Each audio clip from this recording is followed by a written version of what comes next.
இயேசு சிலுவையில் இறந்தாரா? ஓஷோவின் பார்வையில் இயேசு சிலுவையில் இறந்தாரா? தன்னுள்ளே உள்ள சந்திர நிலையை நோக்கி செல்லும் போது அவர் சிலுவையில் அறையப்பட்டார். யாராவது சந்திர நிலையின் மையத்துக்கு முதலில் வரும் பொழுது அவருடைய மூச்சு நின்றுவிடும். ஏனென்றால் மூச்சு விடுதல் கூட சூரிய நிலையின் செயல்பாடுதான். இப்பொழுது எல்லாமே இறந்தது போல் அமைதி நிலையை அடைந்து விடுகிறது. அவர் இறந்து விட்டார் என்றே எல்லோரும் கருதினார்கள். ஆனால் அவர் இறக்கவில்லை. மூச்சு நிற்கக்கூடிய சந்திர மைய நிலைக்கு அவர் வந்துவிட்டார். அவ்வளவுதான். மூச்சு உள்வாங்குதலும் இல்லை மற்றும் மூச்சு வெளியிடுதலும் இல்லை. எந்த இடைவெளியும் இல்லை.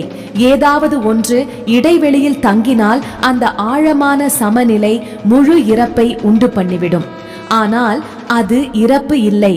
ஆனால் அவரை சிலுவையில் அறைந்த சிப்பாய்கள் அவர் இறந்துவிட்டார் என்றே நினைத்தார்கள். ஆகவேதான் இயேசுவின் சீடர்கள் அவருடைய உடலை சிலுவையிலிருந்து இறக்க அனுமதித்தார்கள். ஆனால் அவர் உண்மையில் இறக்கவில்லை. அந்த உடல் கிடத்தப்பட்ட குகையை 3 நாட்களுக்கு பிறகு திறந்த பொழுது அங்கு அந்த உடலை காணவில்லை. அந்த இறந்த உடல் மறைந்து விட்டது.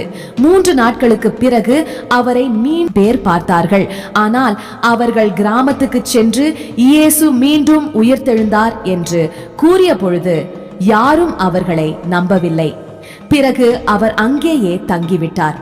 பிறகு இயேசு ஜெருசலத்திலிருந்து காஷ்மீருக்கு சென்றார். அவருடைய வாழ்க்கை இயேசுவின் வாழ்க்கையாக இல்லை. பிறகு அவர் முழுமையான அமைதியில் ஆழ்ந்து விட்டார். ஆகவேதான் அவரை பற்றிய குறிப்பு ஏதும் இல்லை. அவர் பேசுவது இல்லை. அவர் எந்த போதனையையும் செய்வதில்லை.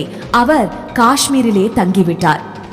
ஒரு புரட்சிக்காரராக அல்ல, ஒரு குருவாக, தனது அமைதியில் வாழ்பவராக. ஒரு சிலர் தானே உணர்ந்தவர்கள் தான் அவரை நோக்கி வந்து அவரோடு சேர்ந்து இருக்க வந்தார்கள். அவருடைய இருப்பை இருந்தார்கள். இந்த உலக மக்கள் தொகையை ஒப்பிட்டால் அது மிக குறைவுதான். ஆனால் உண்மையில் அவர்களது எண்ணிக்கை பெரியதுதான். இயேசுவின் இளமை கால தன்மையை மட்டும் அறிந்ததால் அவருடைய உண்மை நிலையை யாராலும் அறிய முடியவில்லை. ஆனால் அவர் ஒரு முற்று பெற்ற ஞானி.